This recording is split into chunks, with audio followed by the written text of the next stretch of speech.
Selamat pagi siswa-siswi, salam PKN.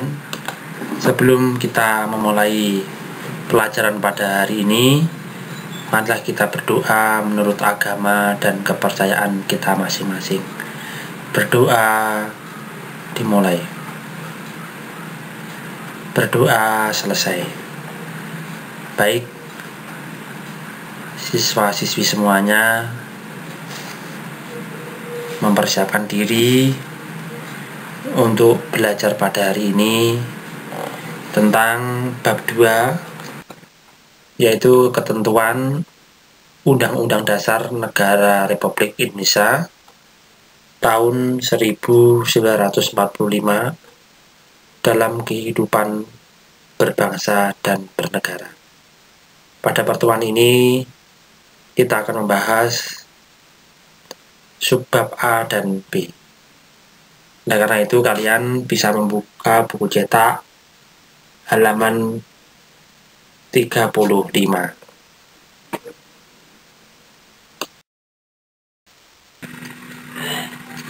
Bagaimana para siswa? Sudah siap untuk mengikuti pelajaran pada hari ini? Baik, kita mulai untuk di bagian A, yaitu wilayah negara kesatuan Republik Indonesia. Kalian pada saat ini berpijak dan hidup di wilayah negara Indonesia. Sebagaimana warga negara yang baik, tentu saja kalian harus mengenal karakteristik negara kita tercinta.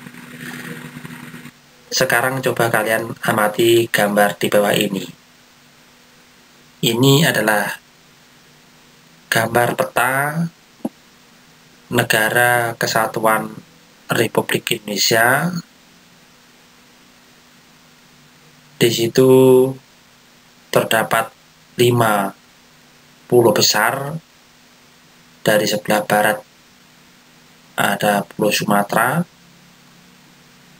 ada Pulau Jawa, ada Pulau Kalimantan, ada Pulau Sulawesi, dan ada Pulau Irian Jaya.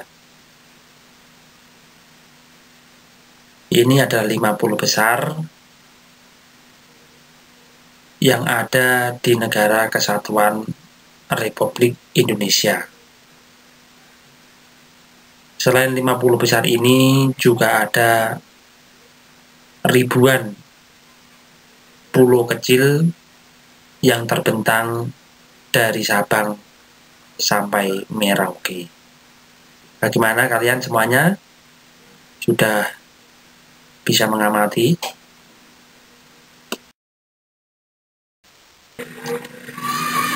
Indonesia adalah negara kepulauan.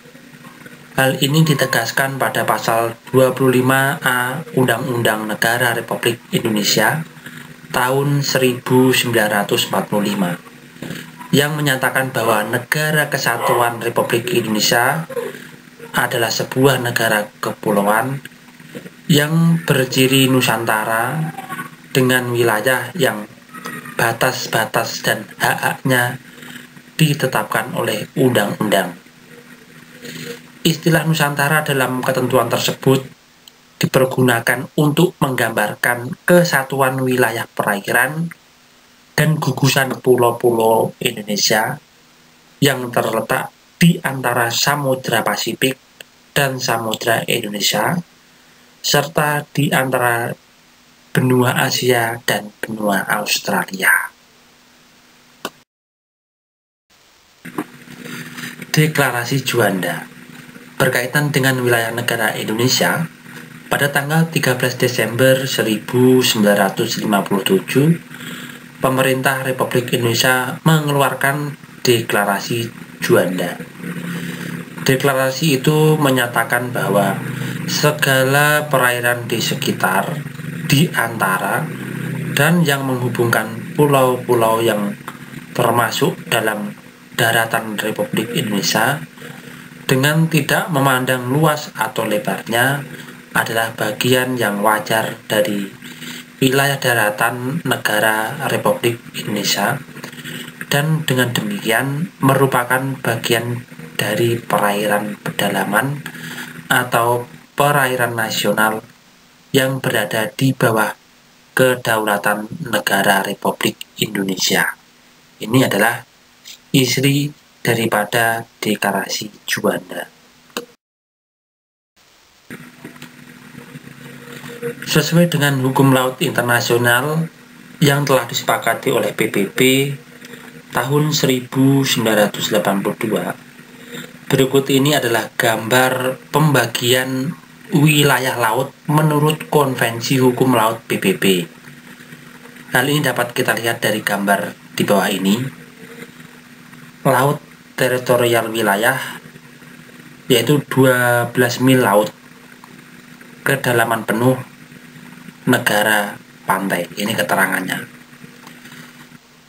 Zona ekonomi eksklusif atau ZEE yaitu 200 mil atau 350 dengan landasan benua. Hak eksklusif ekonomi negara pantai, tidak ada hak politis. Yang ketiga, laut lepas. Eksploitasi diatur oleh Badan Otorita Internasional. Ini adalah ketentuan hukum laut internasional yang disepakati oleh PBB.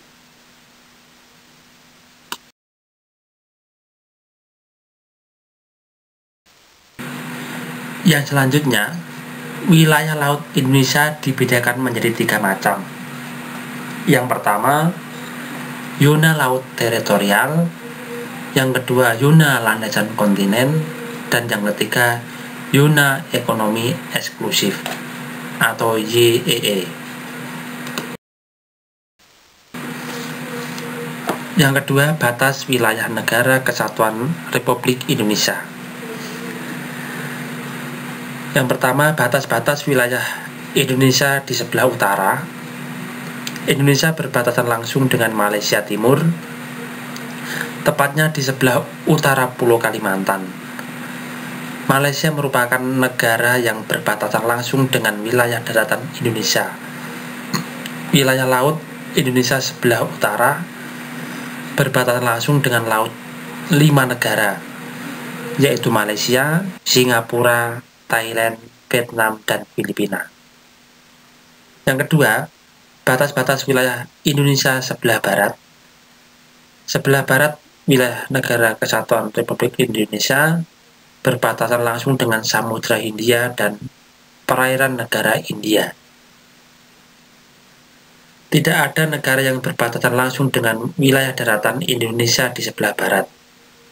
Walaupun secara geografis, daratan Indonesia terpisah jauh dengan daratan India, tetapi keduanya memiliki batas-batas wilayah yang terletak di titik-titik tertentu di sekitar Samudra Hindia dan Laut Andaman.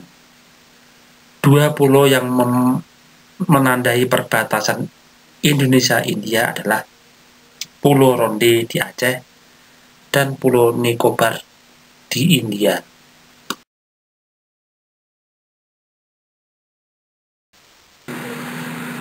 Batas-batas wilayah Indonesia di sebelah selatan. Indonesia di sebelah selatan berbatasan langsung dengan wilayah darat Timor Leste, perairan Australia dan Samudra Hindia. Timor Leste adalah bekas wilayah Indonesia yang telah memisahkan diri menjadi negara sendiri pada tahun 1999. Dahulu wilayah ini dikenal dengan Provinsi Timur Timur. Provinsi Nusa Tenggara Timur adalah provinsi yang berbatasan langsung dengan wilayah Timor Leste, tepatnya di Kabupaten Belu. Selain itu, Indonesia juga berbatasan dengan perairan Australia. Awal tahun 1997, Indonesia dan Australia telah menyepakati batas-batas wilayah negara keduanya yang meliputi zona ekonomi eksklusif dan batas landasan atau batas landas kontinen. Batas-batas wilayah negara Indonesia di sebelah timur. Wilayah timur Indonesia berbatasan langsung dengan daratan Papua, yaitu Papua Nugini, dan perairan Samudra Pasifik. Indonesia dan Papua Nugini telah menyepakati hubungan bilateral antara kedua negara tentang batas-batas wilayah. Tidak hanya wilayah darat, melainkan juga wilayah laut. Wilayah Indonesia di sebelah timur yaitu Provinsi Papua berbatasan dengan wilayah Papua Nugini sebelah barat, yaitu Provinsi Fly dan Provinsi Sepik Barat Sandaun.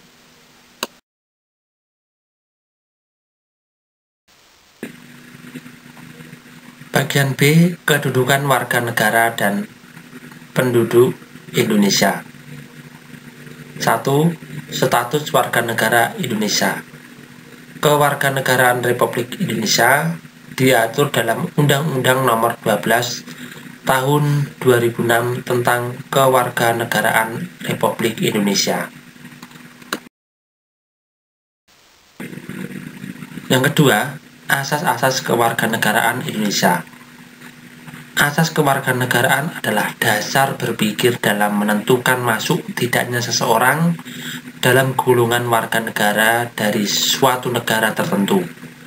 Pada umumnya, asas dalam menentukan kewarganegaraan dibedakan menjadi dua, yaitu sebagai berikut.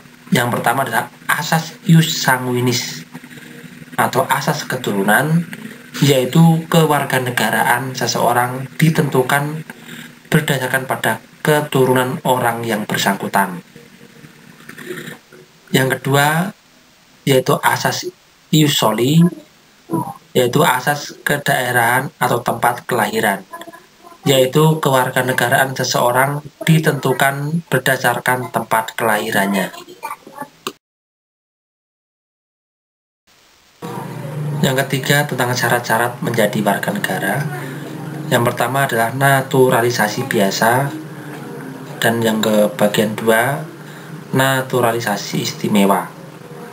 Di sini Pak Guru tidak menerangkan secara rinci, nanti kalian bisa mempelajarinya di buku cetak halaman 54.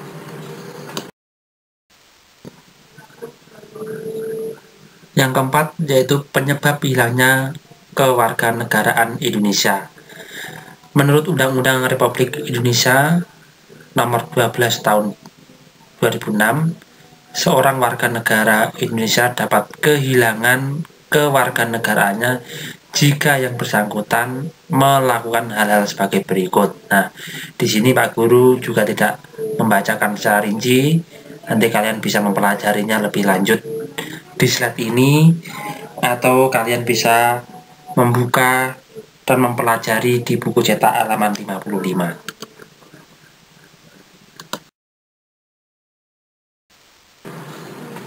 Demikian yang Pak Guru sampaikan pada pertemuan ini tentang bab 2, yaitu ketentuan Undang-Undang Negara Republik Indonesia tahun 1945 dalam kehidupan berbangsa dan bernegara. Subbab A, wilayah negara kesatuan Republik Indonesia, dan subbab B, kedudukan warga negara dan penduduk Indonesia. Inti dari materi yang Pak Guru sampaikan pada hari ini, yang pertama, kalian harus tahu bahwa kita tinggal di negara Republik Indonesia yang memiliki wilayah kepulauan, gugusan kepulauan kecil yang kaya dan beraneka ragam, baik suku, agama, ras, dan sebagainya. Yang kedua, kalian harus tahu kedudukan warga negara dan penduduk Indonesia. Untuk mempertegas dan memperdalami materi ini, Pak Guru akan menugaskan kalian untuk merangkum atau meringkas bab 2 di buku catatan kalian. Sekian yang Pak Guru sampaikan. Terima kasih. Salam PKN.